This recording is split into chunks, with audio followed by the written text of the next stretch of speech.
오늘 은혜교구 찬양 은혜가 넘치네요. 할렐루야. 오늘 이 자리에 오신 분들 평범한 사람은 아무도 없는 것 같아요.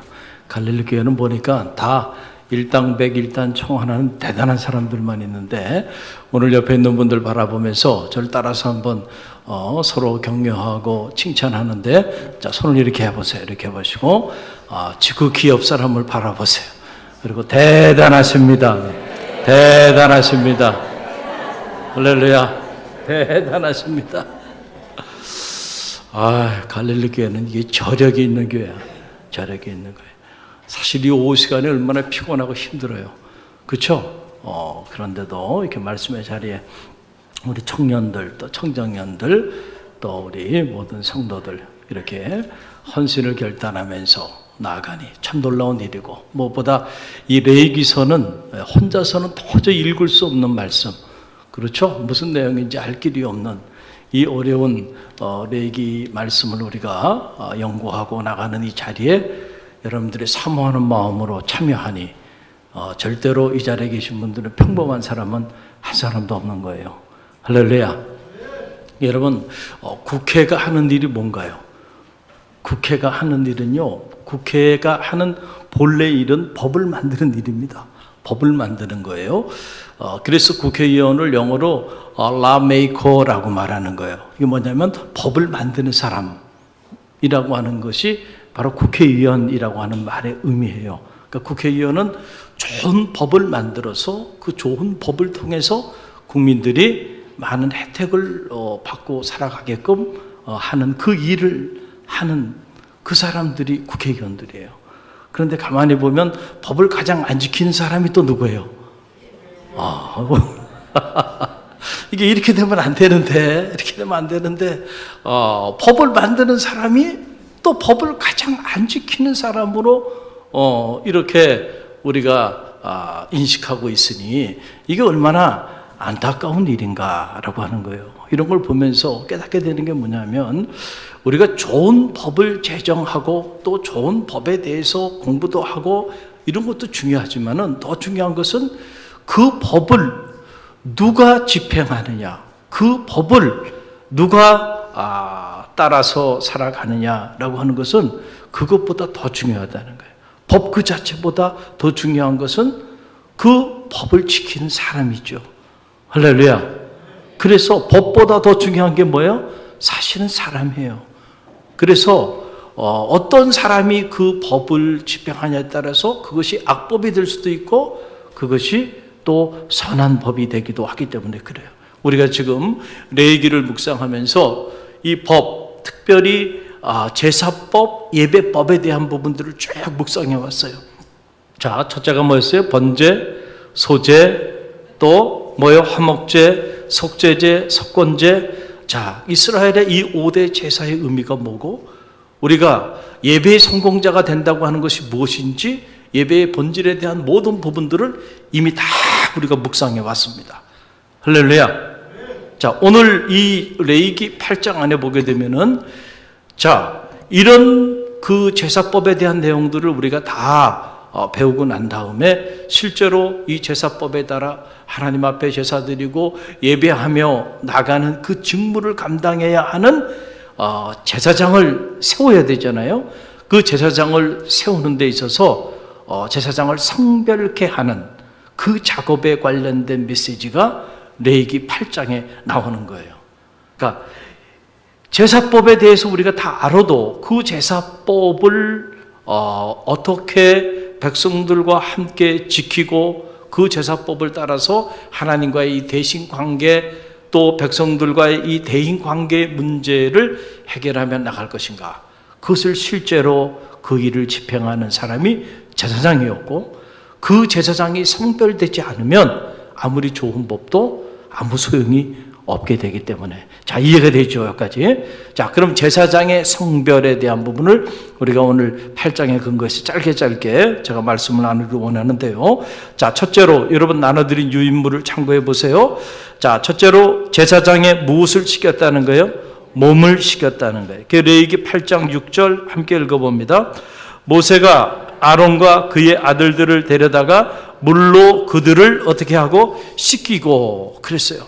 해보면 물로, 자, 이 제사장을 이제 성별해서 이 제사장을 이렇게 세우는 과정에서 가장 먼저 물로 정결 작업을 하게 했다. 그런데 수족만 시킨 게 아니고 전신을 다 목욕 제기하게 했다라고 하는 거예요. 왜 그랬을까요? 혹시라도 우리의 몸에, 너희 몸을 산 제물로 하나님께 바치라 그랬는데 혹시라도 우리 몸에 이 세상에 오염된 것들이 묻어 있지는 않을까? 그런 사람이 이 거룩한 직임을 감당하는 일은 옳지 않은 방법으로 갈 확률이 있기 때문에, 그래서 전신을 씻기게 했다. 그래서 악한 정욕이나 세상적인 오염으로부터 제사장을 퓨리피케이션하게 했다. 정결하게 정화 작업을 하게 했다라고 하는 그런 사실이에요.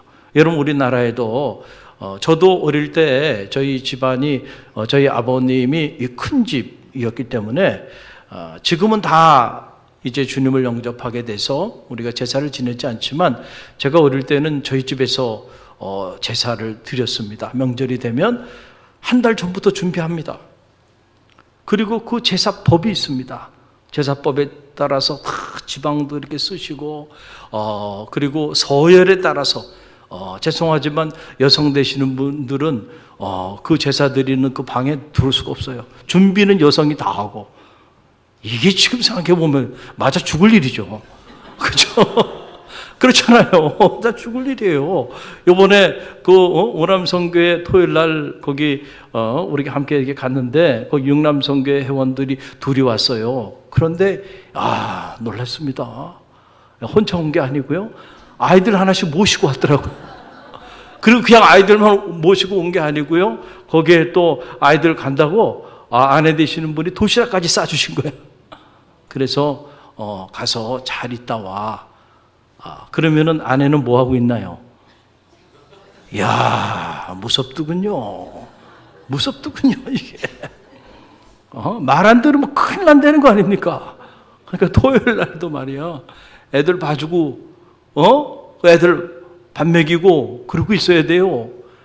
아내는 집에서 뭘 하고 있는지 모르겠지만, 요즘 같은 이런 세상인데, 제가 이게 어릴 때만 해도요, 저희 집이 그런 집이었습니다. 제가 미국 갔다 오길 잘했지, 안 갔다 왔으면 정말 여러분이 힘들었을 거야. 미국에 10년 살면서 개화가 된 거야.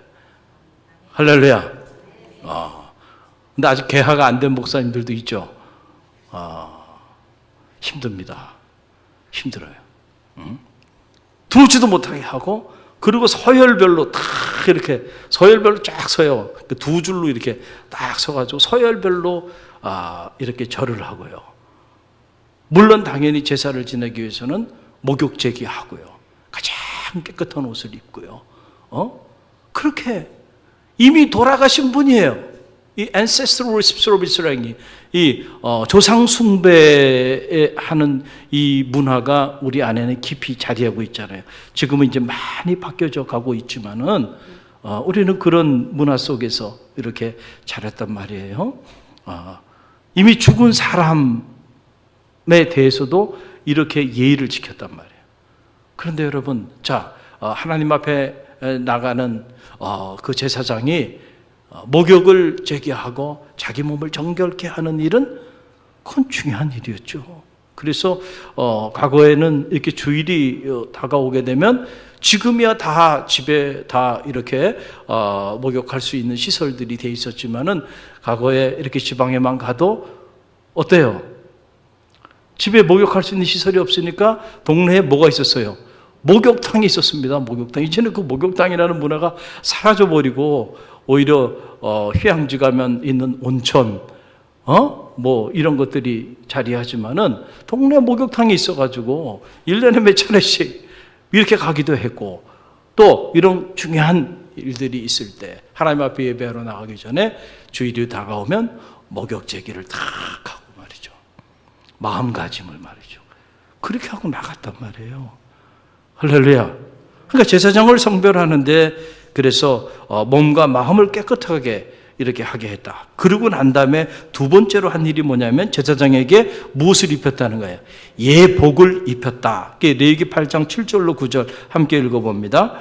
아론에게 속옷을 입히며 띠를 띄우고 겉옷을 입히며 에봇을 걸쳐 입히고 에봇에 장식띠를 띄워서 에봇을 몸에 메고 흉패를 붙이고 흉패에 우림과 둠밈을 넣고 그의 머리에 관을 씌우고 그 관 전면에 금패를 붙이니 그 거룩한 관이라 여호와께서 모세에게 명령하신 것과 같았더라. 아멘. 자, 제사장에게 예복을 절차에 따라서 입히게 되었는데 여러분, 이 옷이라고 하는 것은요, 대단히 큰 의미를 갖습니다. 옷이라는 게 단순히 이렇게 추위를 막아주거나 우리의 몸을 가리는 이런 천조각이 아니에요. 오늘날도 마찬가지입니다. 그 옷이 신분을 결정하는 거죠.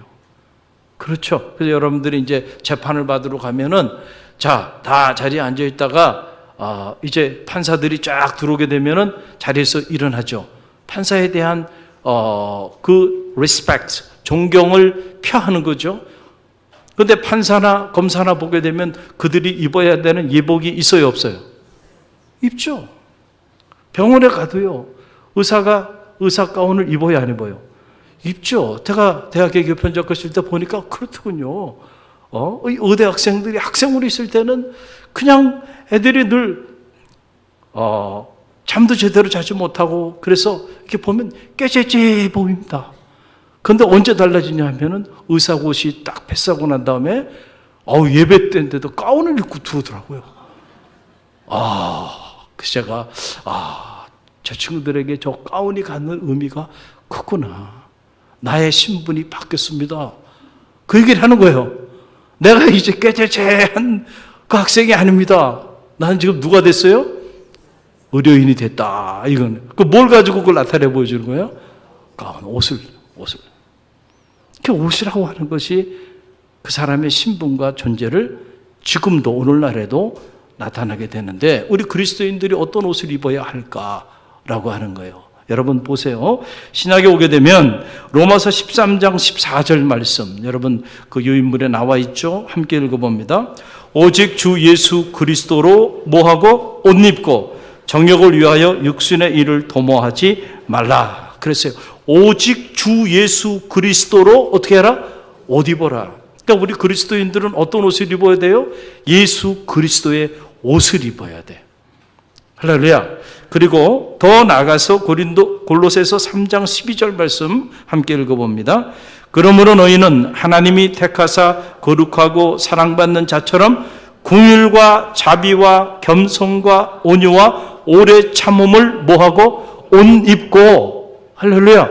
자, 우리 옆 사람 옷을 한번 보세요. 어떤 옷을 입었는지 한번 보세요. 예? 육신의 눈으로 보지 말고요, 영적인 눈으로 보라는 거예요.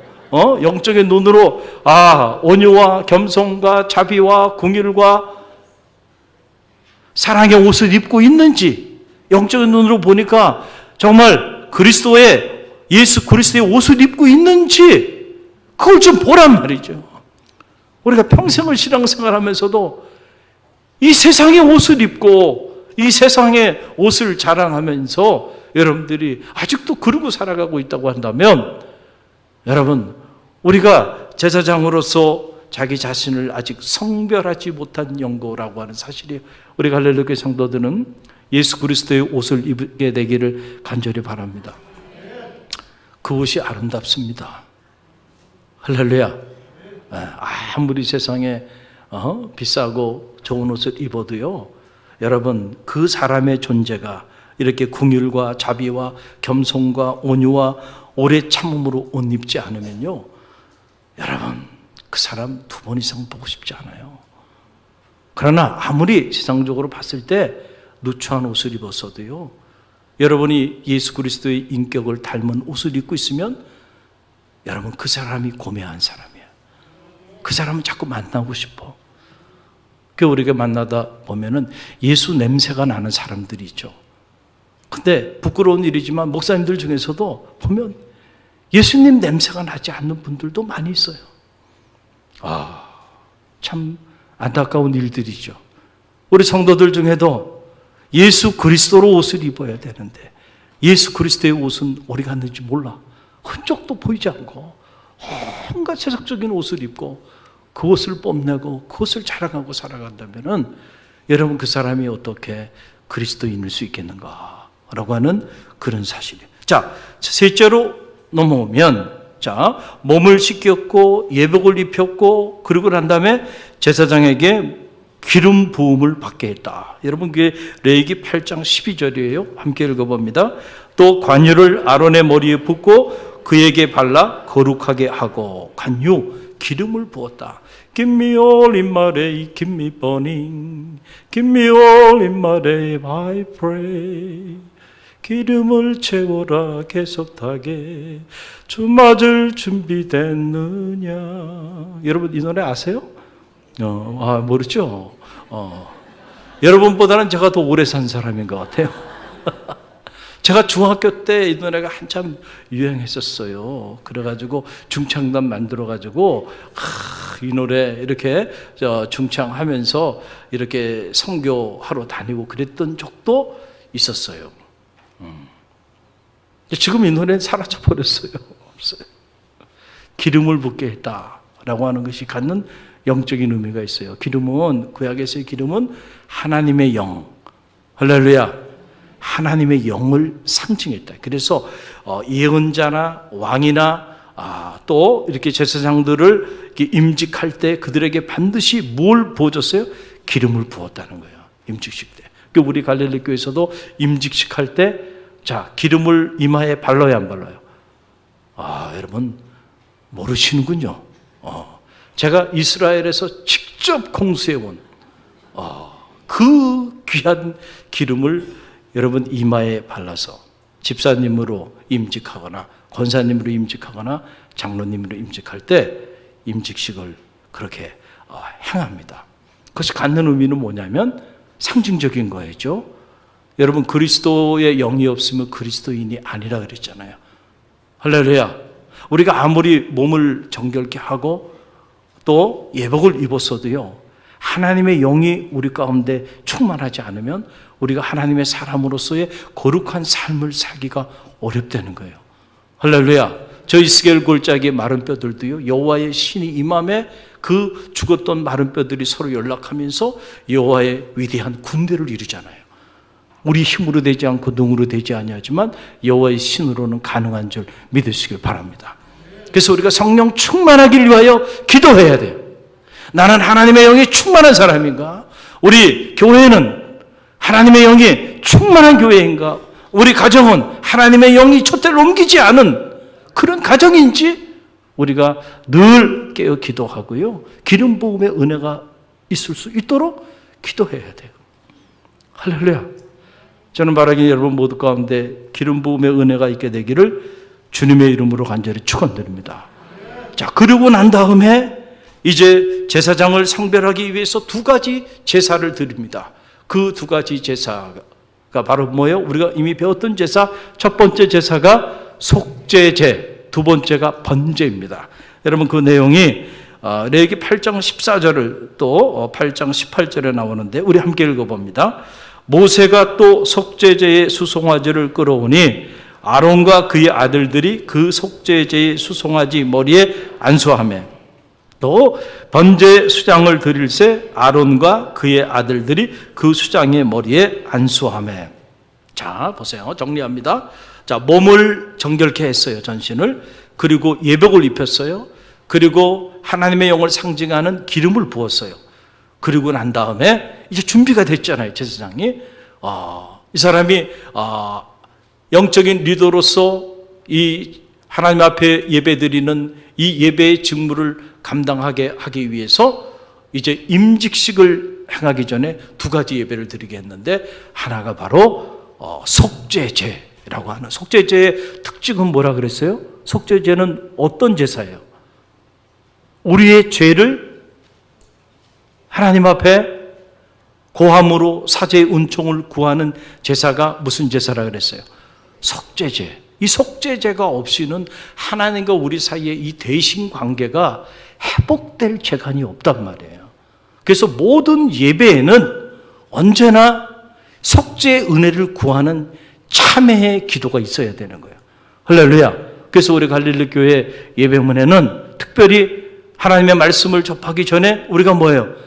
지난 한 주 동안 하나님과 사람 앞에 지은 우리의 죄를 진심으로 참회하며 사죄의 은총을 구하는 침묵의 기도를 드리잖아요.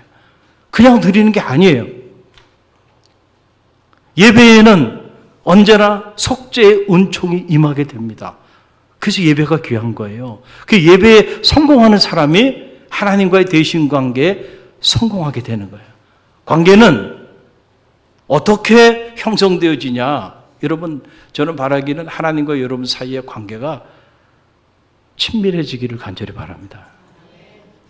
제가 안마음 권사님 불러서, 권사님 요즘 어때? 하나님하고 관계는 괜찮아? 이렇게 물어본다고 하면 여러분, 목사님 요즘 관계 너무 좋아요. 그러면서 막 이렇게 얘기가 나와야 되는데 갑자기 얼굴이 굳어지면서 이게 무슨 말이지? 만약에 그렇게 된다 그러면 이게 곤란한 거예요. 장로님, 하나님과의 관계 괜찮으세요? 요즘 하나님하고 너무너무 좋다는 거예요. 하나님하고 같이 어디도 가고 뭐도 먹고 하나님이 이 일도 행해 주시고 저 일도 행해 주시고 하나님과 실제로 동행하는 능력 있는 그리스도의 삶을 사는 관계가 좋은 겁니다. 그런데 하나님, 그분이 누군가요? 전혀 느껴지지도 않고요. 그분이 내 인생에 어떤 의미를 갖는지 모르겠어. 내가 힘들고 어려울 때 정말 하나님이 내게 도움이 되지도 않았고, 그리고 또 내가 그 하나님을 생각하며 살지도 않고, 그 하나님을 찬양하거나 그 하나님의 은혜에 감사하는 은혜의식을 가지고 살지도 않아요. 실제로는. 또 주일날은 나와서 예배를 드려요. 이런 경우도 있을 수 있어요. 여러분, 이건 하나님과의 대신 관계가 완전히 무너져 버린 거예요. 여러분, 하나님과의 관계가 다 파괴되어 버렸는데 여러분 어떻게 그 사람을 통하여 하나님의 능력이 나타날 수 있겠나요? 관계가 회복되게 되길 간절히 바랍니다. 그러기 위해서는 여러분의 죄의 문제가 해결돼야 된단 말이에요. 다른 게 아니고요. 이 하마르티아, 이 죄의 문제가 청산되지 않고서는 결단코 우리 중에 누구도 하나님과의 관계가 회복될 수가 없다는 얘기예요. 죄가 하나님과의 관계를 소원하게 만든다는 거예요. 그 사탄은 우리로 하여금 끊임없이 죄를 범하게 해요. 유혹에 빠지게 해. 그래서 나도 모르는 사이에 하나님과의 관계가 멀어지게 만들어버려. 그러면 가만히 둬도요, 그 사람은 하나님의 능력을 행하는 능력 있는 그리스도인이 되지 못하는 거예요. 하나님과의 관계가 친밀해지기를 간절히 바랍니다. 그러기 위해서는 우리가 이 속죄제 모든 예배마다 우리가 매일 새벽제단, 그리고 수요 예배, 금요 성령 집회, 주일 오전, 주일 오후, 또 목장 예배, 1단계, 2단계, 3단계 교육과 훈련, 이 모든 영적인 사역들이 정말로 우리에게 끊임없이 부어주는 축복 중에 하나는 바로 뭐냐면 끊임없이 우리 죄의 문제를 청산할 수 있는 기회를 영적으로 제공해 주고 있는 거예요. 할렐루야. 그래서 영성훈련이라는 다른 게 아니고 내가 점점 하나님과 가까워지는 삶이에요. 할렐루야. 그럴 때 변화가 나타나는 거예요. 내 인생에도 변화가 나타나, 내 생각에도 변화가 나타나, 내 삶에도 변화가 나타나는 거예요. 할렐루야. 오늘 내게 당면한 문제는 작게 보이고 하나님이 크게 보여. 그때부터 믿음의 배짱을 갖게 되고요. 세상 앞에 큰 소리 한번 치지 못하고 살았던 사람들이 담대히 세상 앞에서 말이죠, 이 골리앗 같은 세상 앞에 다윗 같은 믿음으로요 승리하는 역사가 나타나게 되는 거예요. 하나님과의 관계가 회복될 때. 그 속죄제가 바로 이 관계를 회복시키는, 우리 죄의 문제를 청산하게 하는, 그 예수 그리스도께서 이 속죄의 제물로 우리 가운데 오셨다고 말씀드렸죠. 그리고 난 다음에 번제를 드리겠다. 번제가 갖는 특징은 뭐예요? 헌신이라 했잖아요. 한 번 번제 드리면 그 번제의 제물을 완전히 타서 다 사라질 때까지 그 철저한 헌신을 상징하는 그 제사가 번제예요. 오늘 우리가 은혜교구가 헌신 예배를 드리잖아요. 여러분이 이게 헌신 예배 그냥 돌아가면서 드리는 예배로 생각하면 안 되고 이 헌신 예배를 통하여 여러분의 삶이 완전히 태워져 버리는, 할렐루야, 예물만 하나님 앞에 드리는 게 아니고요, 여러분의 삶 전체를 하나님 앞에 번제물로 내어 드리는 그러한 철저한 헌신이 있게 되기를 간절히 바랍니다. 그게 헌신 예배예요. 그럴 때 하나님께서 그 번제 제물을 흠양하시고 우리에게 하늘의 문을 여시고 놀라운 은혜로 부어 주시는 것이죠. 그러니까 제사장을 몸을 정결하게 했어요. 예복을 입혔어요. 그리고 기름을 부었어요. 그리고 난 다음에 속죄의 제사를 드리게 하고, 그리고 난 다음에 헌신을 결단하는 번제를 드리게 했다. 그리고 난 다음에 7일 동안 제사장 임직제를 갖게 하고, 그리고 난 다음에 제사장으로서의 직무를 감당하도록 행했다는 거예요. 여러분 가만히 보세요. 신약에 보면 저와 여러분은 모두 다 왕같은 제사장이라고 그랬잖아요. 여러분 정말 그렇게 믿습니까? 여러분 보세요. 베드로전서 2장 9절 말씀 함께 읽어봅니다. 그러나 너희는 택하신 족속이요 왕같은 제사장들이요 거룩한 나라요 그의 소유가 된 백성이니 이는 너희를 어두운 데서 불러내어 그의 기이한 빛에 들어가게 하신 이의 아름다운 덕을 선포하게 하려 하심이라. 아멘. 저와 여러분 모두는 다 뭐예요? 택하신 족속이요 그리고 왕같은 제사장들이요 거룩한 나라라는 거예요. 여러분의 가정에서 여러분은 다 왕같은 제사장이에요. 아멘입니까? 또 갈릴리 교회에서 여러분들 다 왕같은 제사장입니다. 또 이 사회 속에서도 택하신 족속이고 왕같은 제사장이고 거룩한 나라예요. 여러분 한 분 한 분이. 그렇다고 한다면 오늘 왕같은 제사장으로 나는 가정에서, 교회에서, 그리고 사회 속에서 어떤 모습으로 살아가는가라고 하는 것이죠. 여러분 거룩이 행복입니다. 따라해보세요. 거룩이 행복입니다. 사람들이 행복한 삶을 살기를 열망하면서도 왜 불행하게 살아가느냐? 그 이유는 다른 게 아니에요. 사람들은 자꾸 비본질적인 것에 천착해서 돈이도 없어서 더 좋은 집에 살지 못해, 남보다 더 좋은 차를 내가 소유하지 못했어, 그래서 불행하다고 얘기해요.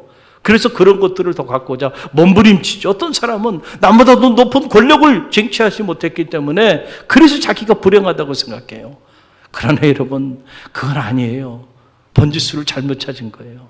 정말로 우리가 불행하게 사는 이유는 우리가 거룩을 회복하지 못했기 때문에 그래요. 정말 행복한 삶을 사는 사람들은요, 거룩한 삶이 회복된 사람들이에요. 그 사람들은 남보다 많이 가지고 있지 않아도요 행복하게 삽니다. 그러나 남보다 많은 것을 누리고 살면서도 늘 근심과 걱정 속에서 말이죠, 불행하게 살아가는 사람들이 우리 주변에 얼마나 있나요? 그 이유는 다른 게 아니에요. 거룩을 잃어버렸어요. 그 삶에서 거룩을 잃어버렸고 그 가정의 거룩을 잃어버렸어요. 그 교회의 거룩을 잃어버렸어요. 그러니까 교회는 크면 뭐합니까? 맨날 싸움이나 하고 있고 말이죠. 안타까운 일이죠. 정말로 회복되어야 될 것은 거룩입니다. 그래서 오늘 이 제사장을 거룩하게 성별하는 이 일이 구약의 제사장에게만 해당하는 게 아니고 오늘 왕같은 제사장으로 부름받은 저와 여러분에게 해당되는 이름을 꼭 기억하시고요, 여러분의 몸을 정결케 하십시오. 그리고 그리스도의 옷을 입으십시오. 그리고 그리스도의 영이 없으면 그리스도인이 아니라 그랬는데 저는 말하기는 성령 충만한 성도들이 되시기를 간절히 바랍니다. 무엇보다 하나님 앞에 날마다 속죄제와 번제를 통하여 여러분의 죄를 멀리하고 하나님을 가까이하고 그리고 하나님 앞에 아름다운 헌신을 통하여 하늘의 문을 여는 기적의 주인공들이 다 되시기를 주님의 이름으로 간절히 축원드립니다.